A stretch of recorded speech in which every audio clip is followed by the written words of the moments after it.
Napakasarap pala kapag ganitong Baguio beans ang gagawin nyo. Tara, simulan na natin. So meron tayo ditong fully washed na Baguio beans at tinanggalan natin yung string sa gilid dahil matigas yun. Naglagay lang tayo dito ng konting tubig dahil fully washed naman itong Baguio beans natin mga mamis. Hihiwain na natin ang ating Baguio beans. Ayan, paslant ang ating paghiwa at manipis lang. Meron tayo ditong isang sayote. Kukuha lang tayo dito ng mga 1/4 size. Babalatan natin at hihiwain. Same sa size ng ating Baguio beans. Ayan, nahiwa na natin. Iset aside lang natin ang ating mga gulay. Dito meron tayong mga spices. At isang paketing tokwa. Pinipino lang natin ang ating tokwa. At ayan, pino na. Maghiwa tayo ng mga spices. Meron tayo ditong kamatis. I-slice lang natin ang ating kamatis. At saka ang onion, garlic, bell pepper. Dinivide ko ang ating spices into half kasi maglagay tayo sa ating pinino na tokwa. I-set aside muna natin ang natira pang mga spices. Ito na ang ating tokwa. Ilagay na natin ang red onion,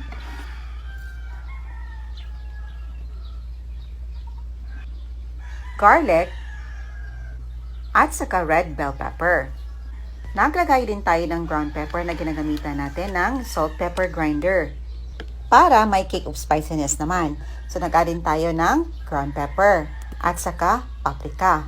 Tansya-tansya lamang mamis ha, pero nasa 1/4 teaspoon na ground pepper ang nilagay natin at saka 1/4 teaspoon of paprika. Maglagay din tayo ng 1 large egg at saka patis. Mga nasa 1 teaspoon of patis ang nilagay natin. Mag-add tayo ng konting salt.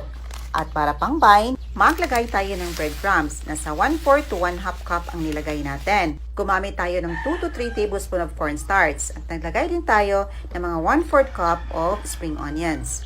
Mix together para ma-fully combine ang lahat ng mga ingredients. At kapag ma-fully mix na natin ang lahat ng mga ingredients, i-shape na natin ang ating mixture into bowl. Gagawa tayo ng tokwa bola-bola. I-continue lang natin para ma-shape natin lahat ang ating mixture. Pwede din itong gawing patis mga mami. So sa inyo din yun kung anong shape ang gusto nyo. Pwedeng pang nuggets or bola-bola.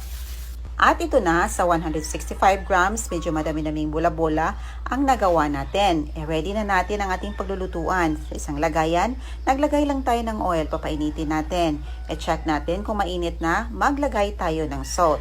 At pag kumulo na, that means ready na for frying ang ating oil. Ilagay lang natin ang ating tokwa bola-bola. Piprituhin natin until sa maging golden brown.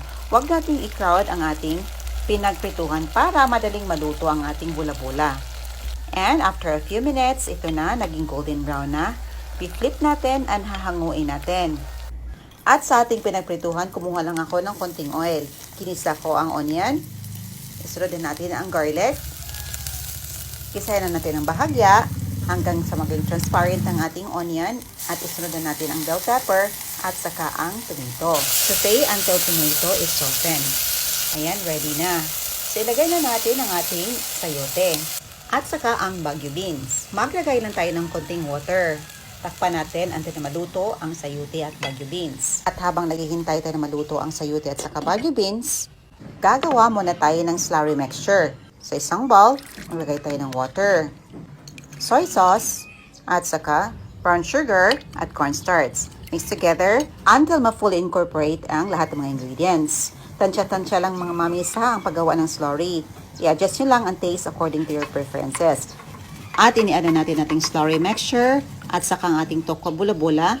Hayaan lang natin ang kumulo ng bahagya until na mag-thicken ng sauce at pwede nang hanguin. Nag-add lang tayo ng konting ground pepper. Palasa ang oyster sauce. Wait lang natin until kumulo ng bahagya ang ating niluluto at mag-thicken ang sauce at pwede na siyang hanguin. Ito na, ready na. Napakasarap ng ating putahe at napaka-healthy. Ito na ang ating chayote and Baguio beans in Chinese style sauce with tokwa bola-bola. Napakasarap. Yan lang po mga mommies. Thank you so much for watching. See you on my next vlog. God bless you all. Stay safe. Let's eat. Bye.